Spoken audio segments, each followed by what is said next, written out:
আসসালামু আলাইকুম এভরিওয়ান, কি অবস্থা সবার?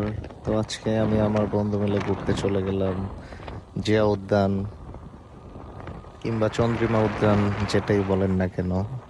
তো ভিডিওটা অনেক আগের গিয়েছিলাম, ঈদের পরে।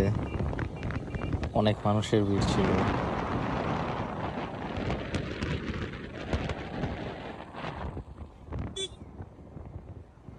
সবাই সবার পরিবারকে নিয়ে ঘুরতে আসছে, ঈদের পরবর্তী ছুটিটা এনজয় করতেছে সবাই।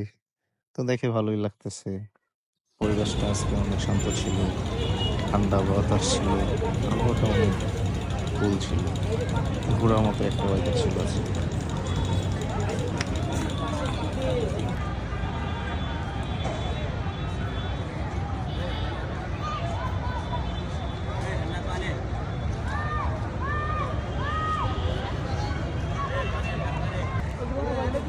এই গাছটা তো সুন্দর লাগতেছে সামনে।